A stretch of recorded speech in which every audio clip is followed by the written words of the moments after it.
Good morning and welcome to the Thursday edition of MolyFit Live. Now, we've had quite a few over the last 2 weeks. We've had a few more of you joining us. So I thought I'd start today with a little introduction about who I am and what we're trying to do. So I'm John Molyneux and my friends call me Molly, which is why this is called MolyFit. And I'm a sports therapist. So basically, my day-to-day job is I deal with muscles and all their problems, tensions, imbalances, and just try and help ease pain and correct the problems, all the bad habits that our bodies form over our lifetime. And this is a Hertfordshire-led initiative. We're based in the Hertfordshire area, and through Heart Sports Partnership and funding via Sport England, we've put on this 20-week course, and it's all done following my book, which I wrote for this, Who Says Age Should Slow You Down?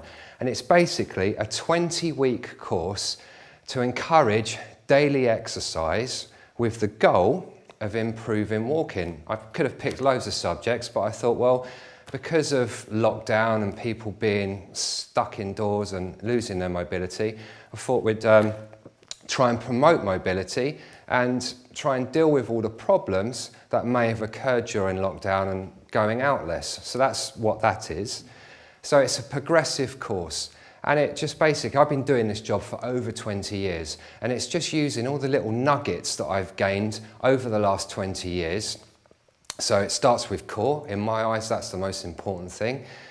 Putting your core on helps, obviously, with posture and getting you upright, but the whole thing about walking is you want it to flow. You don't want it to be restrictive because you've got muscles that are tight getting in the way. So we just build up week on week on week, and at the moment we're on week 15, which is use your new strength. But if you're new to this, don't worry. You can, all the videos we've been doing 2 a week over the last 15 weeks, and they're all on our YouTube channel, so you can just go back to week 1 and build up. And you can use this as a reference. Now, this is available, as I said, through sports partnerships, Heart Sports Partnerships and Sport England. This book is available for free for anyone in the Hertfordshire area. And you can get it by either emailing me and I'll send it out to you, or you can go into Tompkins Pharmacy in Harpenden. You can go into the wonderful Letchworth Manor Pharmacy in Letchworth. But now you can go into any library in Hertfordshire and just go in, ask for a free copy and walk home with it.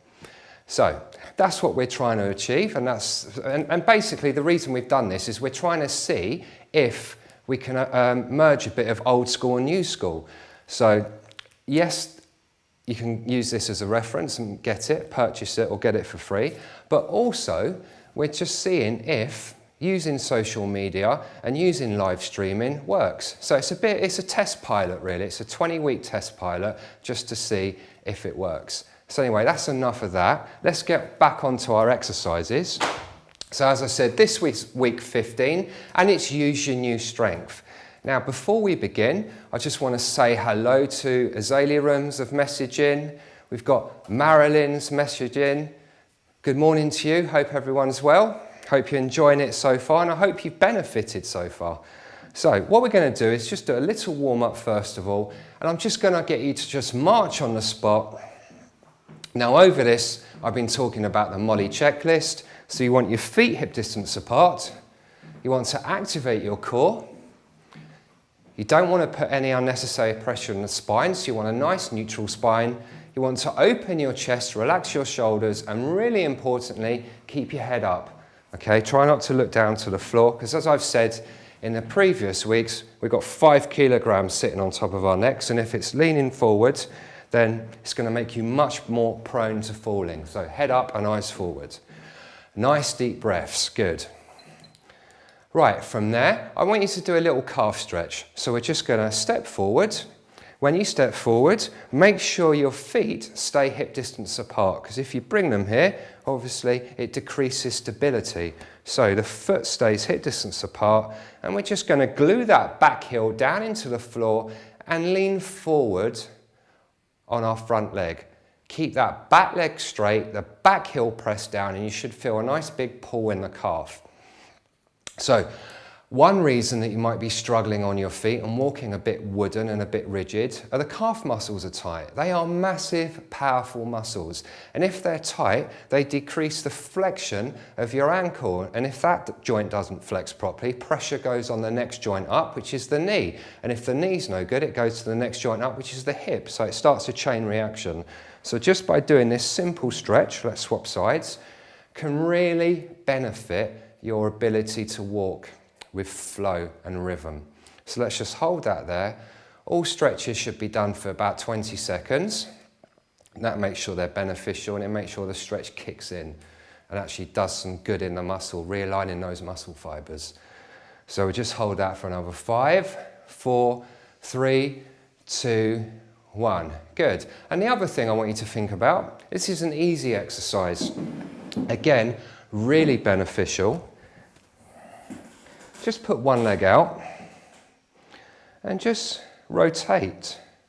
What you're looking out for is a nice smooth action. Is it smooth or is it juddering all over the place? It's the hesitancy. One way of seeing if there is a problem in the body that you might not necessarily be aware of is hesitancy. Okay, if it's juddering, that means there's probably tension, a bit of an injury, all sorts of reasons. And just doing this, being mindful of what's happening in your body, 10 times one way, 10 times the other way, will really, it's a simple exercise. You can do it wherever you are, sitting down, standing, whatever. It just eases off the ankle and it really helps with walking. So you see that's flowing nicely there. That's it, just 10 on one side, 10 on the other. Good, so that's a simple exercise. Right, so one of my biggest sort of philosophies is listen to your body, okay? We, over our lifetime, create habits, and they're always bad habits. And a classic bad habit is the way we stand. Hands go on the knees, we lean forward, put our body weight in our knees and our back, stand up with our backs like that. So all you're doing there is aggravating your back and aggravating your knees. The other classic, when you stand up, are the knees going like this. Okay, now the muscles that we use to stand are our thighs, obviously our core, but our big glute muscles in our buttocks. And if you stand doing with your knees in like this, you're not using them all, and it makes it a lot harder. So one of the exercises we're doing this week is just the stand up, sit down, using arms. We'll go over that in a minute. Think how many times a day you stand from a seated position. It might be 50, 100. If every time you're mindful about the way you stand, you can turn an everyday action into an exercise itself. And gently sit down. Oh, a new one. Morning, Sarah R. Thank you for joining. So, Sarah, you can try this one. Just without thinking, sit down and stand up. What's going on with your body? Do you do it correctly, without any thought, or actually, did your knees come in or did you lean forward? So, if we start with the heels just slightly underneath or push back a little bit, feet hip distance apart, line everything up, activate your core, keep the chest open, and then stand up, pushing with all the muscles. We've turned getting out of a chair into a strengthening exercise. So instead of all the muscles fighting against each other, we're now strengthening them. And then we can sit down and pushing the arms out and bringing them in, activates your core, and now it turns it into a core strengthening exercise. The one thing I've forgotten to say though, which is quite important, when you're doing this, make sure the chair doesn't fly away when you sit down. We want the chair to be there when you sit. So the easiest way to do that is put it up against a wall, and that will stop it from sliding back when you sit down. And also, just be mindful of where it is. Quite often when you march on the spot without realising, you travel forwards and then you go and sit down and the chair's not there. So always have a little look just to make sure the chair's where it should be, or you're where you should be. So let's do 10 of these exercises.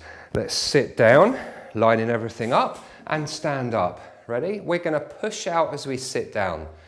Engage those cores, feet hip distance apart, and start just by softening the knees and getting your body weight in your thighs and your buttocks. Right, let's go. Nice and gently, and don't forget to breathe. 1, 2, nice and slow, don't rush this. 3, the slower you go, the easier it is to control all the muscles. That's 5, halfway. Can you feel it in your thighs now? 6, 7, 8, you should start feeling the burn in your thighs and your buttocks. 9, 10. Now, if you've done that properly, you would have felt your thighs working, you would have felt your bum muscles working, you would have felt your core muscles working. If it isn't done correctly, you'll feel it in your knees and your back. So listen to your body, okay? Just by being a bit mindful and being aware of the muscles that are using, you can just really make sure you're using the correct muscles. So that's that one. The next exercise were arm swings. So, feet hip distance apart. Soft knees, activate your core neutral spine, open chest, head up, and we're just going to swing the arms, okay? Nice and easy, and put them at 90 degrees. And what you're doing here is the weight of your arms are just swinging off the shoulder, okay? You want it to flow, you want it to feel natural, you don't want to feel any hesitation or restrictions. Look what's happening to my hips. Okay, can you see as I'm swinging my arms, my hips are turning from side to side. So by swinging the arms, I'm promoting hip swing. So when you're out walking and you're swinging your arms, by promoting hip swing, again, you're helping your walk flow and you're just creating ease. You're making your walking more energy efficient and a lot easier. So as you're walking, by promoting hip swing, the next natural action is the knee comes up and down. So that's why it's beneficial to swing the arms. So the other exercise I want you to do this week is just stand tall, put everything in the right position, and just for 30 seconds, swing the arms. And just get used to those arms swinging. Right, looks like Gemma's got a question. Yeah, so from Sarah. Sarah's just joining us today. Is it okay for her to join in? Do we need to go back to the start? So Sarah's just joining us today and she wants to know how this works. Right, you can join in today. Okay, you can start the process at any time. But if you want it, it's completely up to you. We've got all these videos, so we've filmed twice a week. We start from week 1 and just take your pick, just go through. Some of the exercises, you're going to think, oh, it's a waste of time, it's not beneficial. Some of them, you might think, oh, actually, I didn't realise I was doing that. So yes, in answer to the question is yes, you can start now. But also, we've got the book and we've got the other videos to go back to as a reference for a little bit of help if you need it. But anyway, thank you, Sarah, for joining and thank you for asking a question. Right, so that's the hip swings. And as I was saying, you'll be really surprised. You won't even realise that half the time you're walking, you're not even swinging your arms. And if you're not swinging your arms, it just creates tension and stiffness. And guess what? It puts pressure in your back and your knees. So just nice and light, swing the arms and let it flow.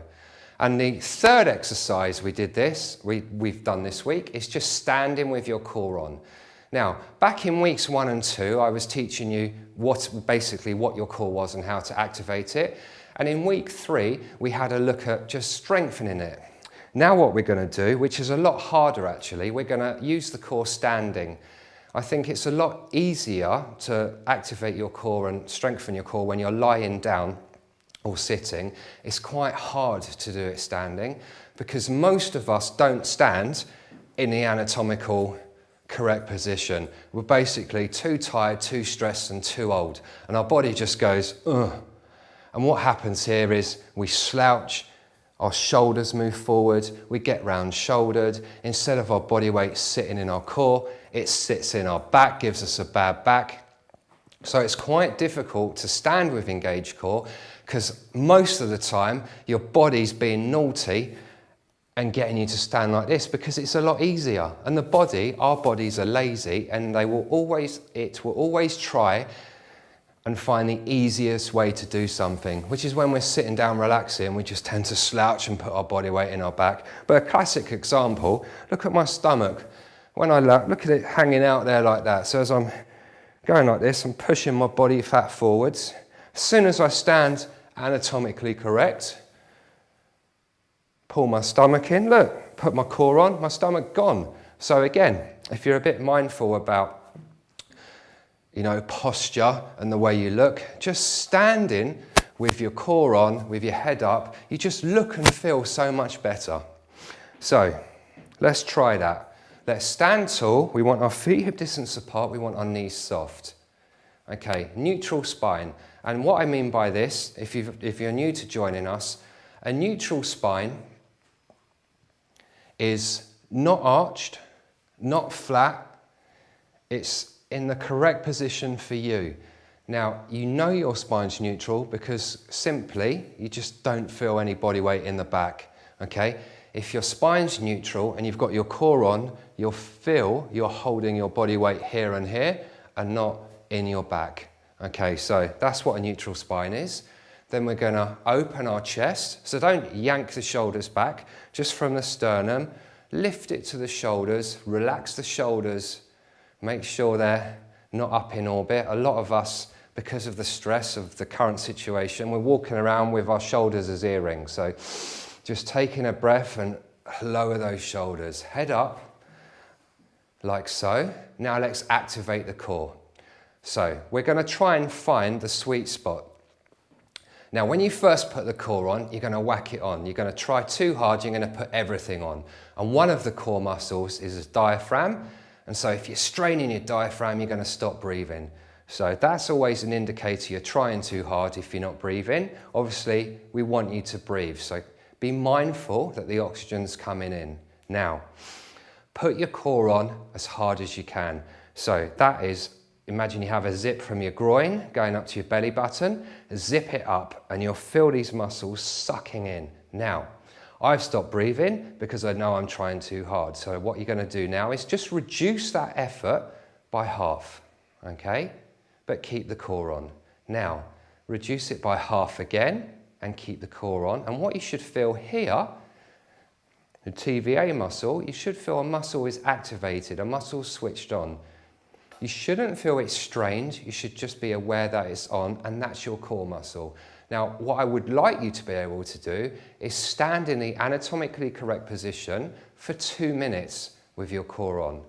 But that is a big ask, because standing there for 2 minutes like this, when all the body wants to do is this, one thing will happen, and that's your body will moan, and it will ache, and you'll feel niggles everywhere that you didn't even know you had. So we don't want to, that's the problem when we're trying to fix the bodies, is by fixing one problem, you always create 2 more. And we don't want that to happen. So we're going to make this gradual. So what I suggest is you activate your core and hold it for 30 seconds. If 30 seconds feels okay, try 45 seconds. If that feels okay, try a minute. If a minute's a bit too much, then go back to 45 seconds. And then when you can do a minute, try a minute 30 and so on until you get to 2 minutes. And if you can stand there for 2 minutes with your core on, breathing, with everything in the anatomical correct position, then your life and movement will improve so much. What will happen is, with a core on, without putting pressure on your back. If you have a bad back, you're taking pressure out of your back, so it helps with the back. It helps with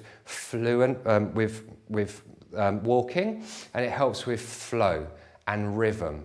And that's why I waffle on so much about keeping your core on.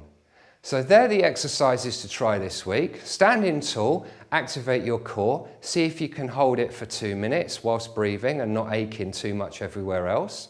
I want you to practice arm swinging. Okay, we arm swing to promote hip swing, which helps with walking, so practice that for 30 seconds.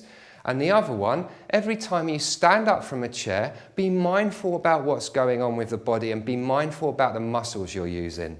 So each time you stand up from a chair, make sure you stand up like this and you're using your thighs, your buttocks and your core, and then you've turned a nice simple movement a daily movement into an exercise itself. And all that's going to do is benefit you by strengthening the muscles and taking the pressure out of the knees and the back. So that's it for me today. Have a lovely weekend. Good luck with these exercises. It's quite a lot to think about and take in today, but with a little bit of practice, you'll get there. Okay, stay well and stay MolyFit.